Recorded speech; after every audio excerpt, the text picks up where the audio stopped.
ये है RJ media और आप देख रहे हैं न्यूज अभी अभी, खबर, तहकीकात, हकीकत। कृषि कानूनों को लेकर उत्तराखंड सरकार में योजना आयोग के उपाध्यक्ष विनय रोहेला का बड़ा बयान। वरिष्ठ भाजपा नेता राज सिंह के माजरा स्थित आवास पर स्वागत समारोह में उत्तराखंड सरकार में योजना आयोग के उपाध्यक्ष विनय रोहेला ने दिया बड़ा बयान। इस समय सहारनपुर दौरे पर हैं विनय रोहेला ने कहा कि किसानों को कुछ लोग बरगलाने का कर रहे हैं काम। कुछ लोग नहीं चाहते कि किसान विकासशील से विकसित बने।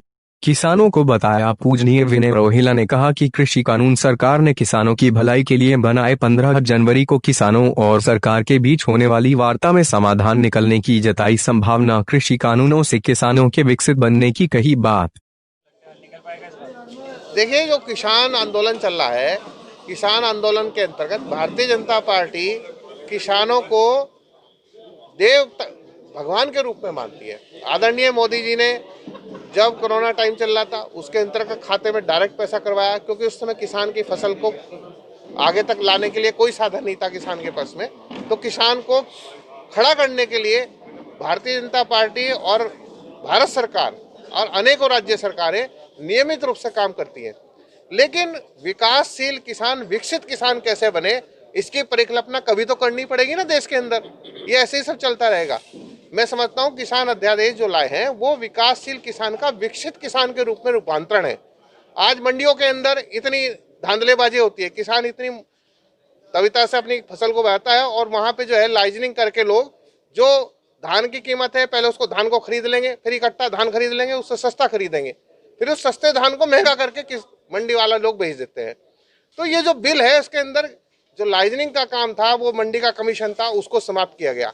किसानों ने एक आपत्ति करी कि साहब किसान की जमीन के ऊपर जो निर्माण कार्य इस बिल में कर लेंगे, उस निर्माण कार्य से किसान की जमीन चली जाएगी, यानी कि जो आंदोलन कर रहे हैं उन लोगों का जो आरोप है। तो इसमें भारत सरकार ने प्रस्तावना दी कि जो निर्माण कार्य किसान के जमीन पर यदि किया जाएगा तो धारा 9 के अंतर्गत संशोधन करके उस निर्माण कार्य को किसान का ही माना जाएगा। यदि वो हुए अध्यादेश के अनुरूप, उस निर्माण कार्य को हटाएगा नहीं।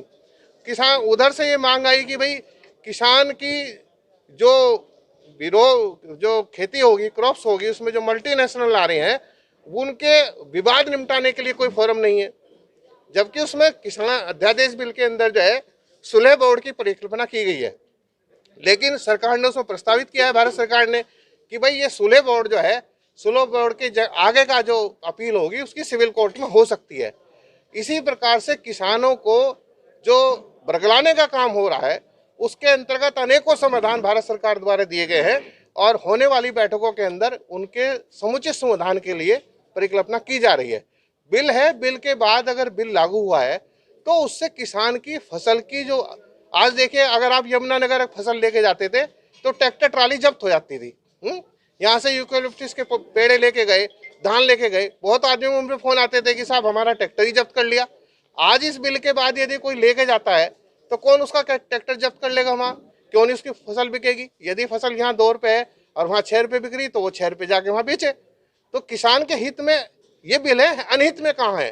तो जो लोग अनित हो के मांग उठा रहे हैं वो क्यों उठा रहे हैं, दिमाग से सोचने की बात है कि भाई किसान बिल के विरोध क्यों कर रहे हैं। क्योंकि वो उस गरीब किसान की जिसकी जोत कम है, मान लो एक 100 बीघे का काश्तकार है तो उसके पास 4 ट्रैक्टर है, साधन है, तो वो सिर्फ अपनी फसल को ले जाके कहीं भी बेच लेता है। लेकिन एक छोटा जो है जिसके पास 20 बीघे जमीन है, वो अपनी फसल को ले जाके 3 आदमी मिलकर कहीं बाहर बेच लेते हैं, उसे फायदा होता है।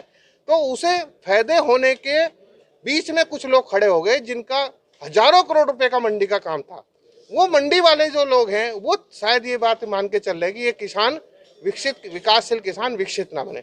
आदरणीय प्रधानमंत्री मोदी जी ने ये काम बहुत अच्छा किया है और हम सब भारतीय जनता पार्टी के कार्यकर्ता इस बिल के समर्थन में है, पूरा देश समर्थन में है। लेकिन जो लोग जिनको थोड़ी सी व्यवधान आई है, ऐसा नहीं, वो भी हमारे पूजनीय है, सब किसान जो वहाँ बैठे हैं उनकी बात सुनने के लिए आदरणीय प्रधानमंत्री जी ने कई बार कृषि मंत्री जी को वहाँ भेजा है, फिर माननीय राजनाथ सिंह जी बीच में है। मैं समझता हूँ समाधान निकलेगा और हम सब लोग फिर एक अच्छे माहौल में काम करेंगे। MSP का देखिए, जो खाद्य आपूर्ति आवश्यक वस्तु अधिनियम है उसके साथ ही जब वो खाद्य आवश्यक वस्तु नियम खत्म समाप्त किया गया था तो उसी के साथ जो मैक्सिमम सपोर्ट प्राइस है, मैक्सिमम सपोर्ट प्राइस का जो अधिकार होता है वो राज्य सरकार का होता है। तो बिल के अंदर ये धारा 15 के अंदर ये व्यवस्था दी गई है कि मैक्सिमम सपोर्ट प्राइस के अंतर्गत राज्य सरकार अपने यहाँ कानून ला सकती है। बिल के अंदर ये भी व्यवस्था दी गई है कि जो बड़ी मंडियां अगर आती है तो उस बड़ी मंडी किसानों को नुकसान न पहुंचा दे। तो जिस प्रकार से छोटी मंडियां राज्य सरकार की जो मंडियां हैं उनका सरकार में रजिस्ट्रेशन होता है, इसी प्रकार से बड़ी मंडियों का रजिस्ट्रेशन भी राज्य सरकार अपने बिल में अपने यहाँ संशोधन करके ला सकती है। उस अगर बिल को पढ़ा जाए तो उसमें कोई दिक्कत नहीं है, वो समुचित बिल है, परफेक्ट बिल है, बिल्कुल विधिक बिल है। उस बिल का कुछ लोगों ने गलत दृष्टिकोण से इस प्रकार से भ्रामक प्रचार करा दिया क्योंकि उनका उस बिल के कारण कार्य धंधा बंद हो रहा है। यही फर्क